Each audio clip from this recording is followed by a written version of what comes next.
Extension वाले कानून को ख़त्म कर देंगे। इस NRO2 के फीते फीते कर देंगे। पिछले 7 माह में इस मुल्क में किसी को शक नहीं होना चाहिए, NRO2 दिया गया है और आवाज़ों को बंद रखने के लिए बदतरीन तशद्दुद, बदतरीन ब्लैकमेल।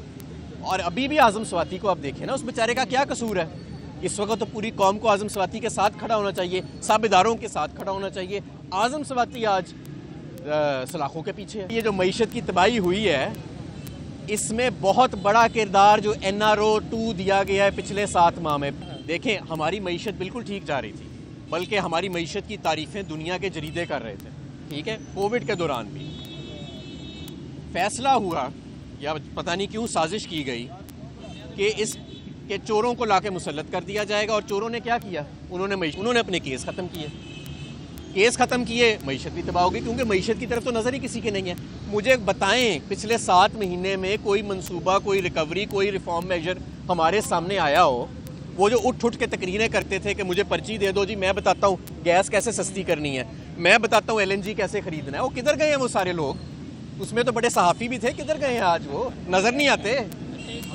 तो मैं आपको ये बता रहा हूँ कि ये जो मईशत की तबाही हुई है, इसमें बहुत बड़ा किरदार जो NRO2 दिया गया है पिछले 7 माह में। पिछले 7 माह में इस मुल्क में किसी को शक नहीं होना चाहिए, NRO2 दिया गया है और आवाज़ों को बंद रखने के लिए बदतरीन तशद्दुद, बदतरीन ब्लैकमेल। और अभी भी आज़म स्वाति को आप देखें ना, उस बेचारे का क्या कसूर है? इस वक्त तो पूरी कौम को आज़म स्वाति के साथ खड़ा होना चाहिए, सब इदारों के साथ खड़ा होना चाहिए। आज़म स्वाति आज सलाखों के पीछे है। अच्छा, हमारे ये बताइएगा, शहबाज शरीफ साहब आपको पहले भी मिसाक़े मईशत की दावत दे चुके हैं।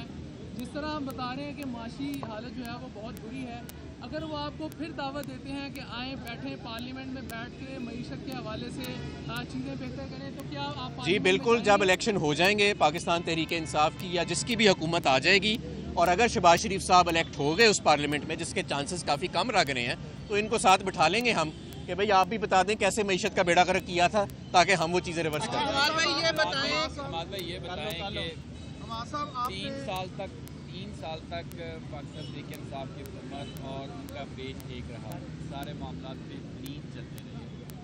क्या वजह है कि जिस वजह से आपका वो पेज फटा, आप तो वो बताने से कासिर हैं? नहीं, मेरा ख्याल है कि जब तारीख लिखी जाएगी कि सारी बातें बाहर आ जाएंगी और इंशाल्लाह ताला ये साबित होगा कि पाकिस्तान तहरीक इंसाफ हमेशा असूली मौक़िफ़ पे खड़ी रही है, हमेशा जो चोरों का एहतसाब है उस पर खड़ी रही है, हमेशा इस मुल्क के वक़ार के लिए और बेहतर मईशत के लिए खड़ी रही है। अगर किसी का कोई और एजेंडा था तो इंशाल्लाह ताला वो तारीख में बातें सारी आ जाएंगी, तारीख खामोश नहीं रहती। अच्छा, हमाद भाई ये बताएं कि आपकी 3 साल हुकूमत रही है, आज आपको अदलिया से शिकवा हो गया, निज़ाम अदल को दुरुस्त किसने करना था? आप तो 90 दिन में हालात बेहतर करने के दावे करके आए थे, मदीना की रियासत भी बनानी थी। तो आम आदमी को अगर इंसाफ नहीं मिला तो 3 साल में तो तहरीक इंसाफ क्या गिरेबान? नहीं, इसमें कोई शक नहीं। मैं समझता हूँ कि हमें अदालती निज़ाम के रिफॉर्म्स के लिए, जुडिशल रिफॉर्म्स, लीगल रिफॉर्म्स के लिए हमें ज़्यादा मेहनत करनी चाहिए थी, इसमें कोई शक नहीं। मैं समझता हूँ हमें FBR के सिस्टम को ओवरऑल करने के लिए ज़्यादा मेहनत करनी चाहिए थी, ज़्यादा बोल्ड मेजर्स लेने चाहिए थे, लेकिन बहुत सारा कुछ हमने किया भी। ये हमारे दौर में तो NRO2 या नैब का कानून पास नहीं ना हुआ, हमारे दौर में ही FATF के सारे कवानीन पास हुए, हमारे दौर के अंदर ही एक्सपोर्ट्स जो हैं वो रिकॉर्ड सतह पे चली गई, हमारे दौर में ही सनत बिला वजह ही इतनी तरक्की नहीं कर गई, हमारे दौर में ही मईशत कोविड के दौरान भी और उसके अगले साल भी 6% पे ग्रो कर गई। तो बिला वजह नहीं, बहुत सारा काम हुआ भी और बहुत सारा रहने वाला अभी होने वाला रहता है। लेकिन बात यह है, देखें, जब आप एक इतनी बड़ी साजिश के ज़रिए पूरा निज़ाम उल्टा देंगे NRO2 देने के लिए चंद लोगों को, और वो लोग NRO2 तो ले लेंगे लेकिन मुल्क की मईशत का पट्टा बिठा देंगे, तो फिर हालात तो यही होंगे। अब भी वक्त है, मैं ये समझता हूँ, एक वक्त आता है माशी मैदान में जब आपके पॉलिसी टूल्स इनफेक्टिव हो जाते हैं। अभी वो टाइम नहीं आया, वो टाइम लेकिन आ जाएगा, क्योंकि दिन ब दिन लोगों को नज़र आता जा रहा है कि इस मईशत के कोई पैर नहीं हैं। और अगर अच्छा मुझे ये बता दें ना, चलें जी, इन्हीं लोगों को रखना है, इन्हीं चोरों को मुसल्लत रखना है, उसके लिए पॉलिटिकल इंजीनियरिंग भी करनी है, उसके लिए हर चीज़ करनी है, PTI को लोगों पर तशद्दुद भी करना है, सहाफ़ियों को सब कुछ करना है, तो मुझे बता दें कि इनका प्लान क्या है।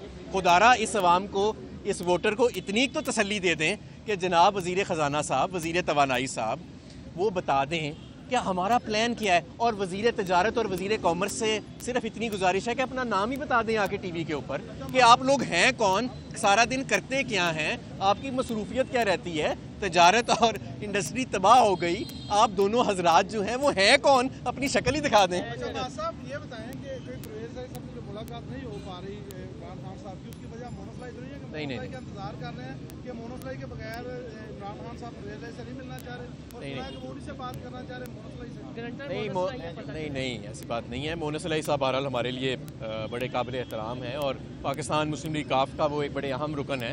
अगर वो भी परवेज़ अलई साहब के साथ आएँ तो ज़ाहिर है बेहतर होगा, लेकिन परवेज़ अलई साहब एक वज़ादार आदमी है। मेरा नहीं ख्याल कि वो अपना बयान दे के ऐसे पीछे हटने वाले हैं। आज भी उनका जो पैगाम आया है वो अपने बयान पे कायम है और इमरान खान साहब के साथ खड़े हैं। ये बताइएगा, आपने कहा कि तारीख जो लिखेगी उसको सारी दुनिया याद रखेगी। अगर तारीखदान ये लिख दे कि रजीम चेंज से पहले जनरल बाजवा बड़े मुहिब वतन थे, वो बहुत बहादुर थे, सिपा सलार थे, और अगर तारीखदान ये भी लिख दे कि इमरान खान ने उनको ताहयात एक्सटेंशन की ऑफ़र की थी, तो वो तारीख आप मान लेंगे? देखें, तारीख लिखे लेकिन बहुत सारी चीज़ें उसमें लिखी जाएंगी। ज़ाहिर है हमारा मौक़िफ़ भी उसके सामने आएगा। और देखें, जो आर्मी चीफ़ होता है उसके साथ ज़ाहिर है कि तमाम लोग जो हैं वो चलते हैं। आर्मी चीफ़ हमने तो नहीं नॉमिनेट पहले किया था, किसी और ने नॉमिनेट किया था। जब हम आए हमने बेहतरीन ताल्लुकात मेंटेन रखने की कोशिश की और मैं समझता हूँ कि कुछ देर तक तो उन्होंने काम के अंदर मुदाखलत या ऐसी कोई मामलात किए भी नहीं थे।